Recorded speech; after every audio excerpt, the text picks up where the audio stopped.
Run.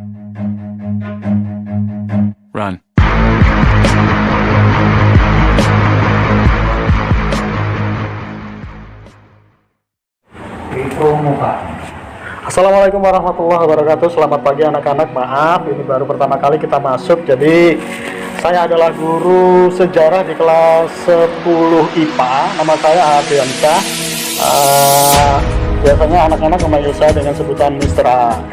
Hari ini saya akan mengajarkan tentang sejarah. Jadi nanti kalian simak saja video ini baik-baik, kemudian kalian catat yang penting dan yang kalian kira bermanfaat untuk kalian. Nah, yang kita bahas hari ini adalah tentang sejarah. Jadi yang kita bahas adalah tentang masa sejarah dan prasejarah. Nah, kalian tentu pernah mengenal apa itu masa sejarah dan masa prasejarah. Tapi sebelumnya kita harus tahu dulu bahwa apa sih tujuan kita belajar ini, yaitu kalian ini pertama adalah untuk menjabarkan perkembangan kehidupan dan kebudayaan manusia pada zaman masa praaksara secara kronologi.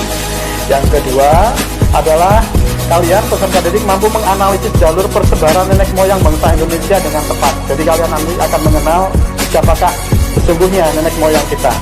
Kemudian yang nomor tiga, peserta didik atau kalian mampu menjabarkan hasil-hasil kehidupan masyarakat Indonesia pada masa praaksara secara mandiri. Jadi kalian akan mengetahui bagaimanakah pola kehidupan mereka, budaya mereka. Dan yang keempat adalah kalian mampu meneladani nilai-nilai kebudayaan masyarakat Indonesia pada masa praaksara secara cermat. Tentunya kalian harus mempelajari ini.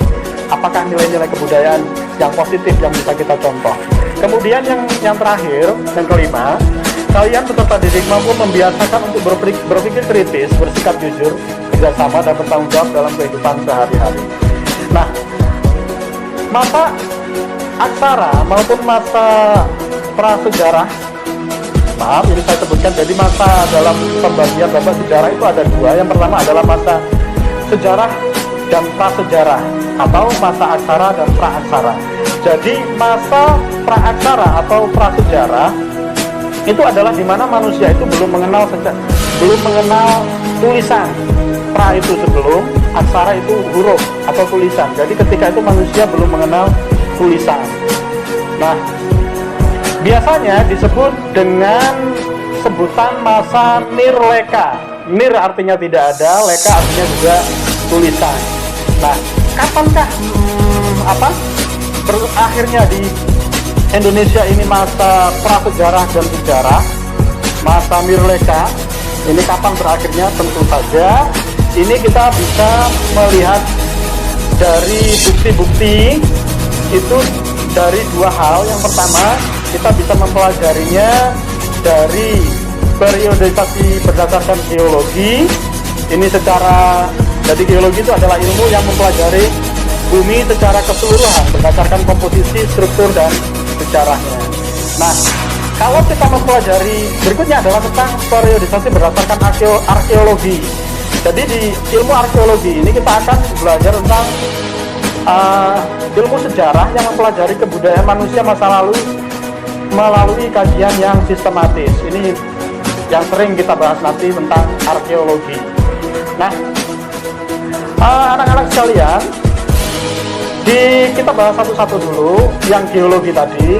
Jadi ada 4 babak tentang pembentukan manusia, pembentukan bumi. Yang pertama, ketika bumi itu tercipta, ini yang disebut dengan zaman Arkeozoikum atau Anzoikum.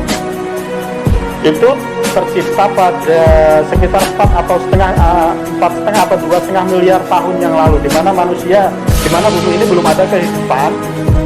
Kemudian mulailah ada kehidupan di zaman Paleozoikum sekitar 2,5 miliar atau 245 juta tahun yang lalu.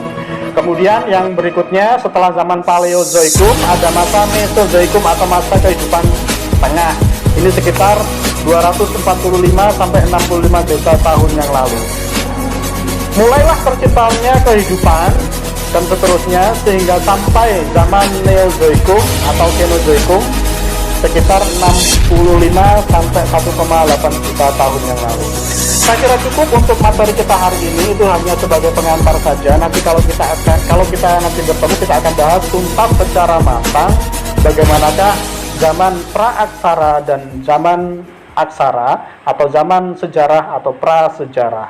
Kita akan bahas secara detail apa itu pembagian secara geologi dan arkeologinya. Terima kasih atas perhatiannya, tetap semangat dan selalu sehat. Assalamualaikum warahmatullahi wabarakatuh. Ono apa jenenge